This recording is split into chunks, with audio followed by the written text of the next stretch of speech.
So hello everyone, I hope you are fine. So चलिए start करते हैं इस वीडियो में ऑलिव बोर्ड की जीके सेक्शन का एनालिसिस।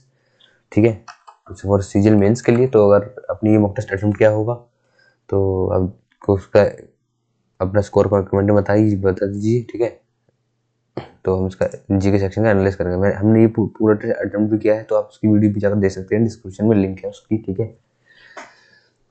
तो अगली वीडियो में हम इंग्लिश का करेंगे, फिर ऐसे ही चारों सेशन में करेंगे। ठीक है, तो अभी इस वीडियो में हम जीके का कर लेते हैं। सो पहले क्वेश्चन से स्टार्ट करते हैं। ठीक है, सो फर्स्ट क्वेश्चन देखते हैं। पेन ले लेता हूँ एक मिनट में। ठीक है, तो आइसोप्रोपाइल कॉमन नेम ऑफ इसका, तो ये कॉमन नेम क्या है इसका नाम देखें तो C3 में 5 तो 7 C3H7OH। ये क्या होता है भाई? ये होता है एन प्रोपाइल एल्कोहल। इसका डायग्राम कुछ इस तरीके से होता है। ठीक है, यहाँ OH होता है और यहाँ CH3 होता है। इसका कॉमन नेम है। ठीक है, और आइसोप्रोपाइल ये जो है सॉल्वेंट की तरह यूज होता है, एन प्रोपाइल अल्कोहल। ठीक है, an as a beauty products में यूज होता है ना। और isopropyl alcohol is nothing but it is called rubbing alcohol which is used in sanitisers, है ना। एंड जो अपनी वुड स्प्रिट होती है उसमें, और जो थिनर्स वगैरह होते हैं उसमें यूज होता है। ठीक है, नेक्स्ट क्वेश्चन पे देखते हैं। सो ये वाला क्वेश्चन तो मेरा जो है अनरैम्ड था। देखते हैं, विच of the following statement about PM Joga is correct. तो पीएम जोगा जो वाज लॉन्च्ड ऑन 2 अक्टूबर 2024 में हजारीबाग झारखंड टू प्रमोट। तो देखो ये मैंने किया था, तो मेरा पहला वाला तो ठीक लगा मुझे, क्योंकि ये हजारीबाग झारखंड से 2 अक्टूबर 2024 को लॉन्च हुई थी, तो हमें पढ़ने में भी थोड़ा सा रियलिस्टिक लग रहा है ना। थर्ड वाला देखते हैं जरा। पीएम जोगा just implemented 7 line ministries and supports flagship programmes to infrastructure. ये भी ठीक है, सब कुछ पढ़ने में नॉर्मल सा लग रहा है। ठीक है, अब सेकंड वाला जरा पढ़ देते हैं। The scheme is exclusively limited to the development of particularly vulnerable tribal groups and does not include others ST। तो ये देखो पढ़ने में हमें अलग सा लग रहा है, क्योंकि इसमें बोला गया कि ये जो स्कीम है सिर्फ पीबीटीजी ग्रुप के लिए ही है, बाकी जो अदर एसटीज होती है, अच्छा है ना, चाहे वो कैसी भी हो माइनॉरिटीज, उनके लिए नहीं है। तो ये बिल्कुल गलत है भाई पढ़ने में, और ये यही गलत होना चाहिए था। तो इसीलिए मैंने इसको हटा दिया और ओनली 1 और 3 लगाया। भाई बिल्कुल ठीक है, आप मेरा टाइम भी दे सकते हो। ठीक है, नेक्स्ट क्वेश्चन देखते हैं भाई। In the expenditure method of GDP which of the following is excluded. तो एक्सपेंडिचर मेथड आपने देखा होगा, वो क्या होता है? C प्लस आई प्लस जी प्लस एक्स माइनस का एम, ये जी है। ठीक है, तो ये जी सी क्या होता है? Capital expenditure. आई का तो इन्वेस्टमेंट एक्सपेंडिचर। जी होता है गवर्नमेंट एक्सपेंडिचर। एक्स होता है एक्सपोर्ट। एक्स से देखो एक्सपोर्ट ऐसे याद रखना, और ये माइनस में क्या होता है? M, import. इम्पोर्ट को माइनस करते हैं। तो देखो इतना फॉलोइंग एक्सक्लूडेड, यानी किसको माइनस करना है? तो गवर्नमेंट एक्सपेंडिचर को भी इंक्लूड करना है, एक्सपोर्ट वाले को भी इंक्लूड करना है, ये वाला है ना, इन्वेस्टमेंट को भी करना है। बट एक्सपेंडिचर इंटरमीडिएट गुड्स, ये इसमें कहीं नहीं है फॉर्मूले में। ये फर्स्ट का फॉर्मूला होता है एक्सपेंडिचर मेथड का। आपने 3 मेथड पढ़े होंगे, वैल्यू एडेड मेथड, है ना, और एक तीसरा पहला वाला पढ़ा होगा प्रोडक्ट मेथड। तो ये दूसरा वाला मेथड है। ठीक है, अगर इकोनॉमिक्स में आपने पढ़ा होगा इसको।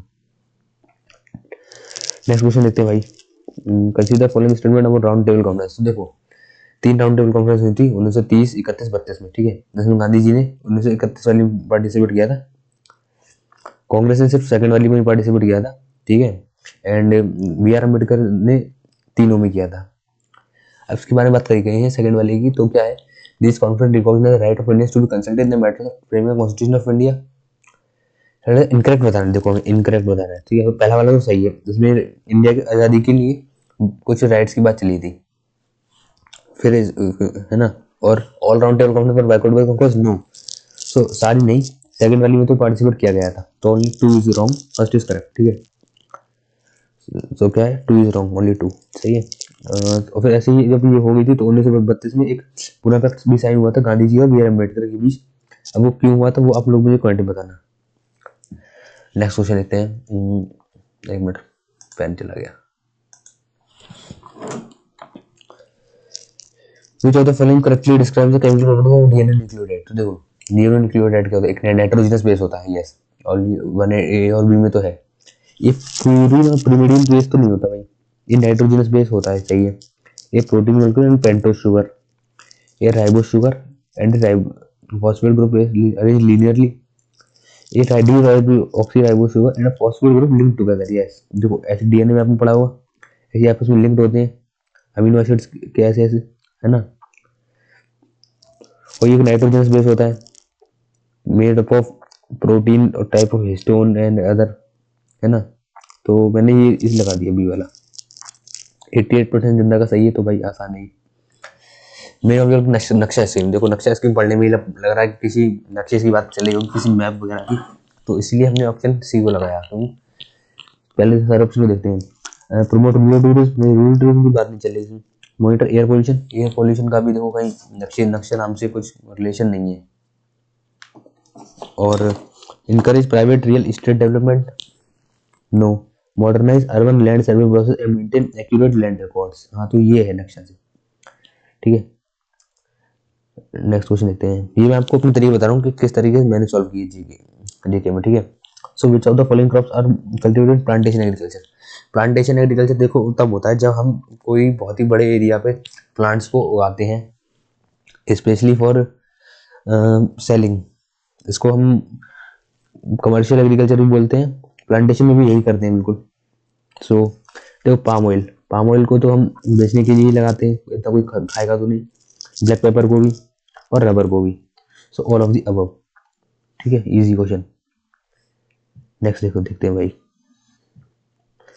Which among the following is not a local name of shifting cultivation। देखो तो कुमारी तो है ही, कुमारी कहाँ होता है, वेस्टर्न घाट्स में। झूमिंग कहाँ होता है, नॉर्थ ईस्ट स्टेट में, नाम शिफ्टिंग कल्टीवेशन का। मेवाड़ कहाँ होता है, राजस्थान। और दहिया ही बोलते हैं राजस्थान में, ठीक है। अब मैं आपको थोड़े और बता देता हूँ। कुमारी हो गया, भृंगा बताओ, भृंगा कहाँ बोलते हैं इसे, भृंगा बोलते हैं इसे उड़ीसा में, ठीक है।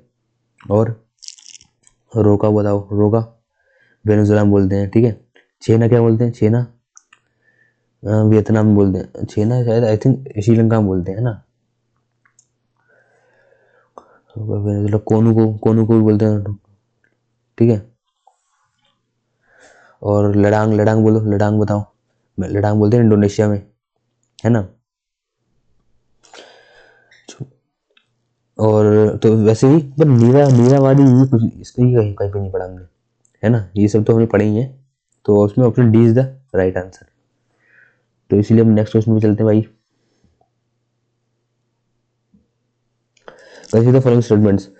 Percentage of population residing in medium sized village, population between 2000 and 5000 has steadily increased over last 5 decades in India। एक मिनट में, ठीक है। Percentage of population residing in rural areas has steadily decrease over the last 5 decades in India. तो देखो कौन सा correct है, incorrect बताना है। तो ये वाला तो मेरा गलत चला गया था, क्यों, क्योंकि ये क्वेश्चन था ही टफ। क्या है देखो, नॉर्मल तो मुझे क्या लगा था, मैंने क्या लगाया कि इसमें बात करेगी percentage population residing in rural areas steadily decrease. क्या पिछले 5 साल में पॉपुलेशन लगातार घटी है गाँव की। तो मैंने की हर बार घटी कैसे हो सकती है भाई, कभी कभार बढ़ भी सकती है। इसलिए मुझे थोड़ा सा रॉन्ग लगा, इसलिए मैंने ये बोथ लगा दिया, ठीक है। बट दोनों में से कोई भी गलत नहीं है, दोनों ही सही है, ठीक है। Option D is the right answer. अब मैं आपको बताता हूँ कैसे। तो देखो पहले ऑप्शन देखते हैं, percent of population residing in medium size village. तो मीडियम साइज विलेज में पॉपुलेशन बड़ी होगी 2000 5000, तो चलो मान लेते हैं। अब तूने क्या करा है कि पॉपुलेशन जो है गाँव की पिछले 5 साल में कम हुई है, तो हाँ हो सकती है because of migration due to job और एजुकेशनल पर्पस, है ना। तो क्या पता क्योंकि गांव से लोग शहर की तरफ जा रहे हैं नौकरी के वगैरह के लिए, इसलिए घट सकती है पॉपुलेशन, ऐसा कह सकते हैं हम। तो चलो इसको, ये क्वेश्चन थोड़ा टफ था, सिर्फ 24% बच्चों ने कर पाया इसको अटेम्प्ट, ठीक है। चलो नेक्स्ट क्वेश्चन देखते हैं भाई। Under the PM Svanidhi scheme, आप इसका स्क्रीनशॉट ले लीजिए, है ना। Under the PM Svanidhi scheme launch. तो देखो ये कोरोना के टाइम पे आई थी 2020 में, और ये जो है स्ट्रीट वेंडर्स के लिए लगाई गई थी, जिसमें उन लोगों को लोन प्रोवाइड किया जाता है सस्ता और कोलेटरल फ्री, ठीक है। तो जो है capital कोलेटर free loan and, but इसमें थोड़ा सा इंटरेस्ट लगता है, और लोन कितना प्रोवाइड किया जाता है, 1 लाख तक का, ठीक है। ऐसे ही आप बताना मुझे पीएम मुद्रा योजना कब कब लॉन्च हुई थी, ठीक है। तो पीएम मुद्रा योजना 2015 में लॉन्च हुई थी। इसमें कितनी कैटेगरीज है, शिशु, ठीक है, तरुण और किशोर।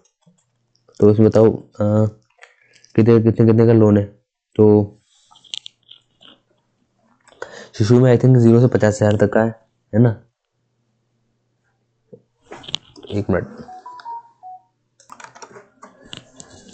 तो है ना, शिशु की 0 से 50,000 तक की थी, और फिर थी किशोर की और तरुण की। किशोर की थी लगभग 50,000 से 5 लाख तक की, 5 लाख, और तरुण की थी 5 लाख से 10 लाख तक की, ठीक है। अब अभी जो है 2025 में इसमें संशोधन हुआ था एक बजट में, और इसमें एक नई कैटेगरी ऐड करी, इसको बोलते हैं तरुण प्लस। इसका यहाँ लिख देता हूँ, तरुण प्लस। इसकी जो लिमिट है वो है 10 लाख से लेके 20 लाख तक की लिमिट है। 20 लाख तक का लोन मिल जाएगा फॉर बिजनेस के लिए, एमएसएमई खोलने के लिए मिलता है, ठीक है। नेक्स्ट क्वेश्चन देखते हैं भाई।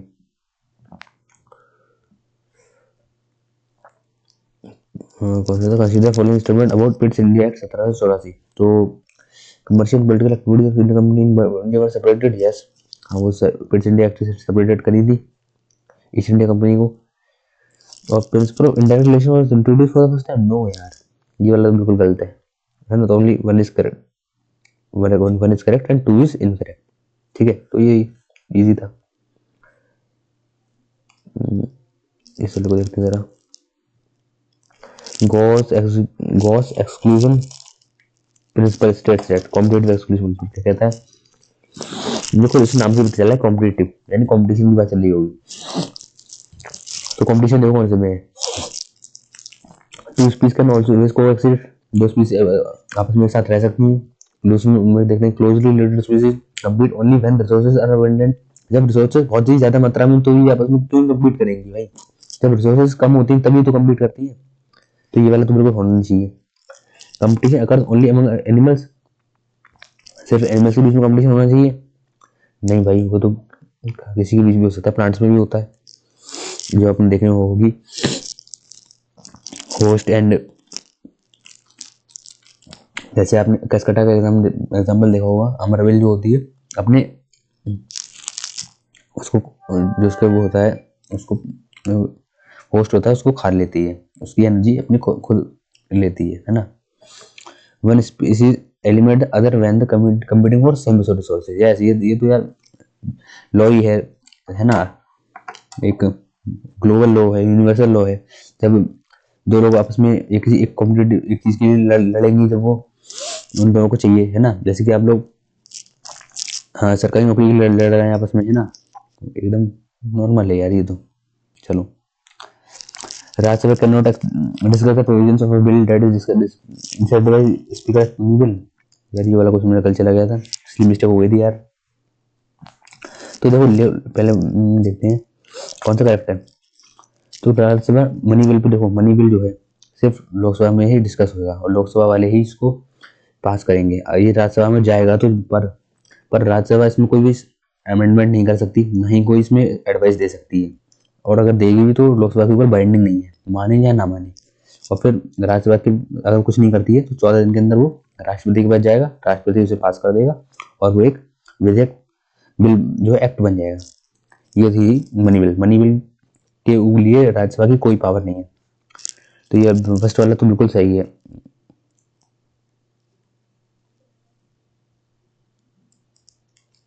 एक minute sorry which of an instrument is correct, two only, one is incorrect,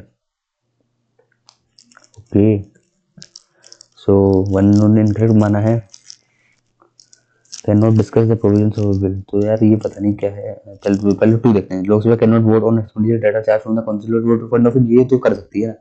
देखो कंसोलिडेटेड फंड से पैसे निकालने के लिए दोनों सभा होती है, लोकसभा और राज्यसभा, दोनों से वोटिंग करवाई जाती है। अब वोटिंग में दोनों एग्री हो जाते हैं तब उसमें से पैसा निकल जाता है। अब कंसोलिडेटेड फंड हमारे आर्टिकल 266 में है ना, जिसमें जैसे अपने जितने भी पोस्ट हैं, लाइक प्रेसिडेंट, सुप्रीम कोर्ट के जजेस, पार्लियामेंट के ये MP MLA, इन सबकी सैलरी उसमें से ही दी जाती है। तो 2 वाला तो सही है देखो, बट 1 वाला इन्होंने इनकरेक्ट क्यों माना है,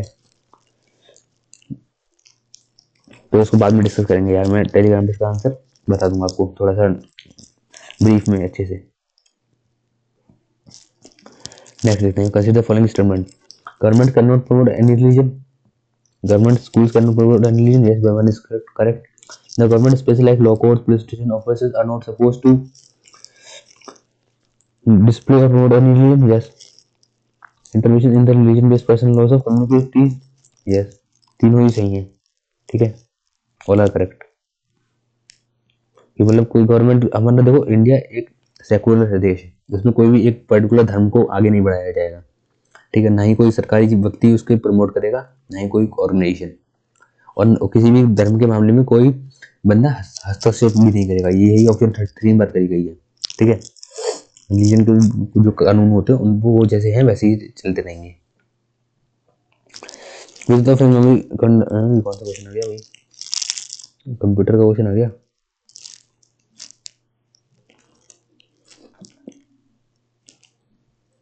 consider following instrument on density and growth as per 2011।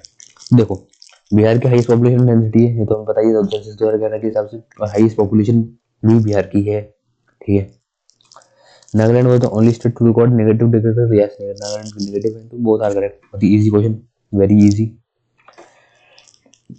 कैसे से फर्स्ट करने इकोनॉमिक रिफॉर्म्स इन इंडिया। देखो the economic reforms introduced in 1991, LPG reform बोलते हैं जिसको हम, include both stabilisation measure and structural reforms majorly, yes stabilisation measures भी आए थे और स्ट्रक्चरल रिफॉर्म्स भी आए थे। दूसरे stabilisation measures were long-term policies aimed at improving efficiency and international competitiveness of the economy। नहीं, ये वाला रॉन्ग है। क्यों? क्योंकि स्टेबलाइजेशन मेजर्स का काम होता है इंडिया की इकोनॉमी को स्टेबलाइज करना। पहले इंडिया की बहुत ही नीचे चल रही थी 1991 से पहले, फिर ये LPG रिफॉर्म्स आए है ना, फिर बाहर विदेशी कंपनी इंडिया में आई, उन्होंने रोजगार दिया, इंडिया का थोड़ा डेवलपमेंट हुआ, GDP बढ़ी, तभी थोड़ा जाके स्टेबल हुआ। ये होते हैं स्टेबलाइजेशन मेजर्स। पर इसमें क्या हमें बोला गया है ऑप्शन में कि इम्प्रूविंग एफिशिएंसी, तब तो देखो ठीक है, बट इन्होंने जब बोला international competitiveness of the Indian economy, तो कॉम्पिटिटिवनेस बढ़ाना इसका भी काम नहीं है, ठीक है, तो इसलिए ये गलत हो जाता है सेकंड वाला। कैसे फॉलोइंग ये वाला क्वेश्चन तो मुझे थोड़ा रिवीजन नहीं किया था मैंने इस वाले चैप्टर का, इसलिए मैंने रिस्क नहीं लिया, मैंने सोचा गलत हो जाएगा। मुझे इसमें डाउट लग रहा था कि प्लेटी हेलमेट से ट्रिपलो प्लास्टिक होते हैं या डिप्लो प्लास्टिक होते हैं, फिर अर्ली, बट ये दोनों सही हैं, ठीक है, both are correct. Next question देखते हैं। In an electromagnetic wave, the electric field and magnetic field are perpendicular to each other to the direction of propagation, yes ये perpendicular होते हैं। Electromagnetic require metal medium for the propagation, no electromagnetic waves without a physical medium के भी travel कर सकते हैं। Like आपके phone में से जो रेज निकलती हैं वो भी इलेक्ट्रोमैग्नेटिक वेव से निकलती है ना, उन्हें तो किसी फिजिकल वायर की जरूरत नहीं है। तो ये ऑप्शन 1 इज करेक्ट ओनली, ठीक है। In the following port from east to west, east to west देखो तो कौन सा होगा, पारादीप पोर्ट हो गया अपना उड़ीसा में हो गया, ठीक है। फिर क्या हो गया, फिर हो गया इन्नौर पोर्ट अपना तमिलनाडु में हो गया, फिर दीनदयाल पोर्ट अपना गुजरात में हो गया लास्ट में एकदम, मुर्मू होगा गोवा में, ठीक है। तो अपने जो इंडिया में पड़ा होगा ऐसे ईस्ट टू वेस्ट कर दिया हमने, ये वाला ऑप्शन बी आ गया। इजी क्वेश्चन है भाई। वैसे तो following regarding Panchayati Raj institution, so which of the following are compulsions provisions under part 9 होता है। पार्ट 9 में देखो पंचायती की बात, राज की बात बारे में बात करी गई है, तो उसमें देखते हैं क्या है। Reservation of seat for SC ST OBC in all 3 levels of panchayat, direct election to the post of chairman sir at all 3 levels, direct constitution of state finance commission for after every 5 years, और reservation of 1/3 of seats for women at all 3 levels, yes. Reservation वाला तो देखो है, ये तो हमने पढ़ा है, रिजर्वेशन वुमेन्स को 33% मिलेगा। अब पार्ट 9 में constitution state final commission after 5 year 3 year.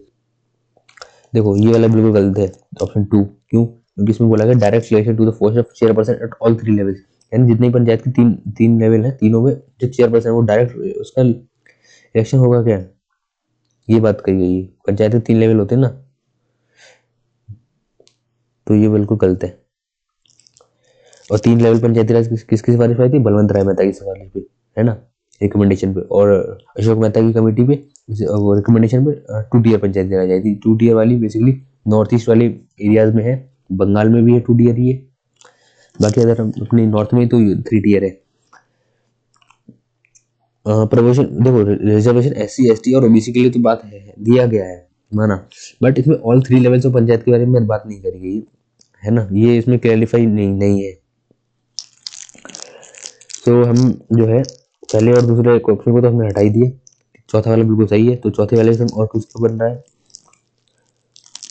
चौथे वाले के संग तीसरा वाला बन रहा है, ठीक है, पहला वाला तो है नहीं, तो ये वाला था एग्जाम, ठीक है। वैसे तो फॉलोइंग स्टेटमेंट बोलो डुअल गवर्नमेंट सिस्टम बंगाल, तो डुअल, जिसको हम हिंदी में द्वैध शासन बोलते हैं, ठीक है। किसने लगाया था ये? It was a consequence of battle Buxar, yes, battle Buxar के बाद लगा था। और it led to constitutive breakdown in the Bengal, yes. It और कर्नवालिस एबोलिश द सिस्टम, का वो कर्नवालिस ने एबोलिश किया था, ये कर्नवालिस ने लगाया था। बताओ बताओ उसने लगाया किसने था, ये लोग बताओ पहले।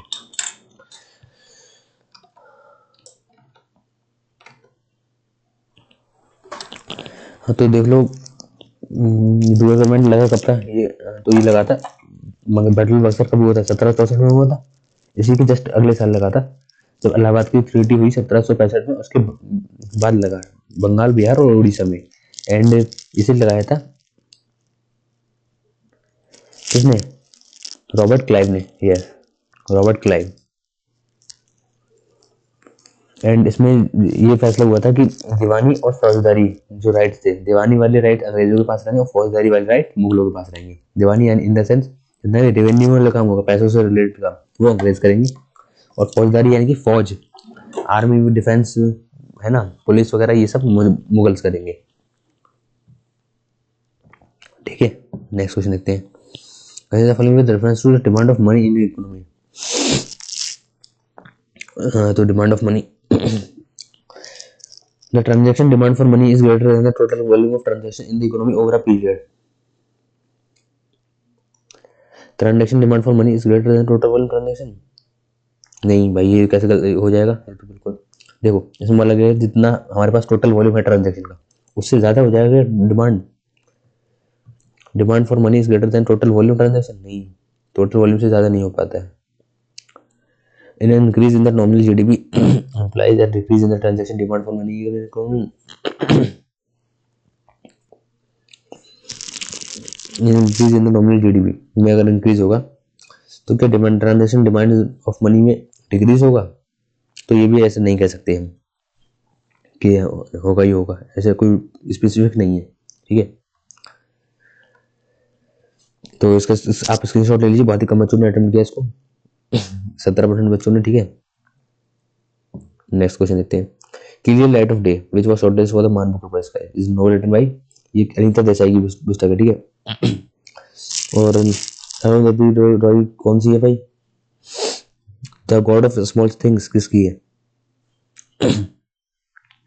अरविंद अडिगा की है द सिलेक्शन डे, है ना। नेक्स्ट देखते हैं। और बताइए मुझे कि शशि थरूर जो है जिस कौन से स्टेट, कौन से जो कॉन्स्टिट्यूएंसी से MP हैं क्योंकि ये पॉलिटिशियन भी है ना।